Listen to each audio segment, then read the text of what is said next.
Have you ever heard that a country's economy can be two different sizes at the very same time? Kind of weird, right? Or how about this? Who actually decides if your loans are going to get more expensive? Well, today we're going to solve two big economic puzzles that, believe it or not, affect all of us. Let's dive right in. Okay, so let's get right into our first puzzle.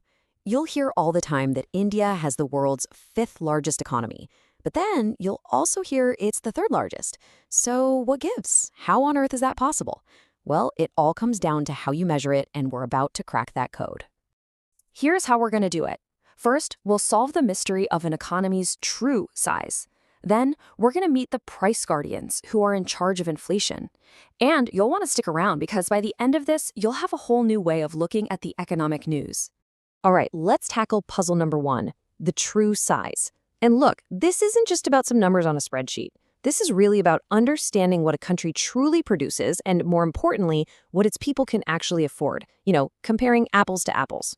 So what's the deal with this thing called purchasing power parity, or PPP for short?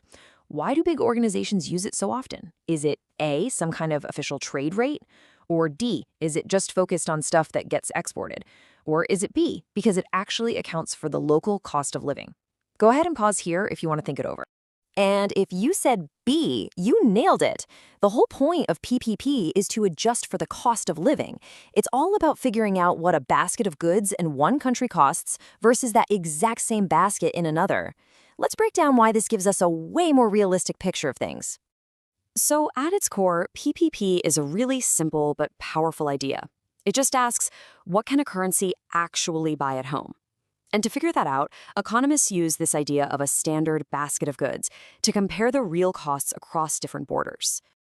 And this is where it really clicks. Imagine this basket of everyday stuff, we're talking bread, milk, even a haircut, costs you 4,000 rupees in India.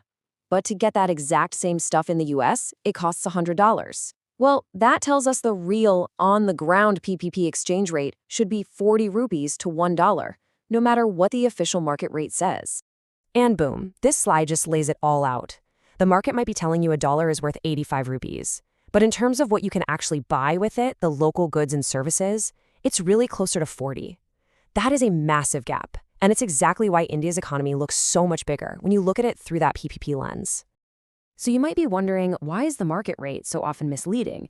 Well, it's because it gets pushed around by things like international trade and big money moving between countries. It completely ignores the price of local services, things you can't exactly ship overseas, like a haircut or a bus ticket.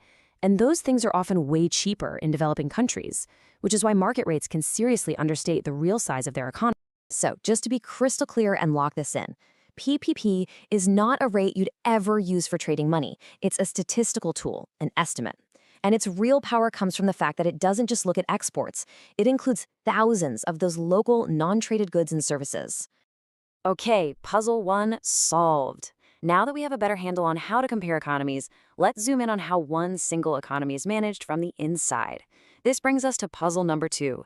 Who are these price guardians in charge of keeping prices stable for everybody? All right, on to our second challenge. This one's all about India's Monetary Policy Committee, or the MPC. These are the folks making the big calls on interest rates, the stuff that affects your savings accounts and your loans. So take a look at these options. Which statement about the MPC is actually true?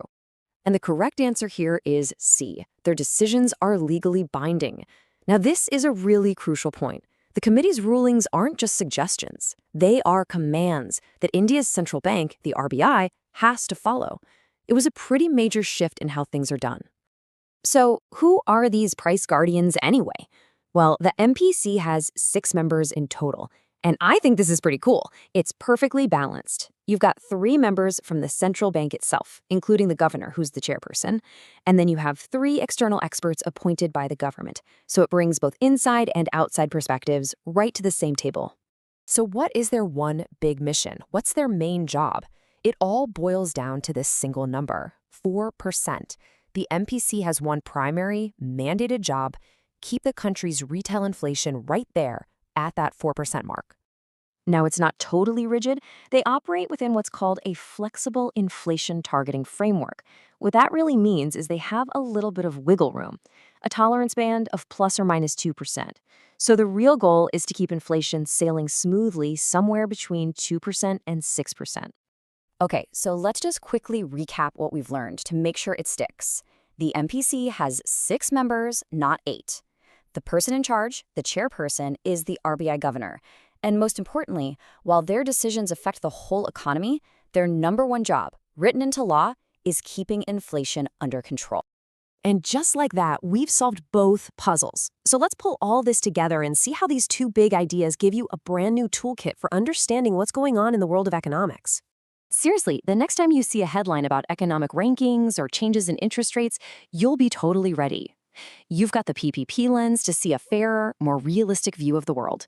And you've got the MPC lens for a clear look at who's steering the ship on monetary policy in India and why.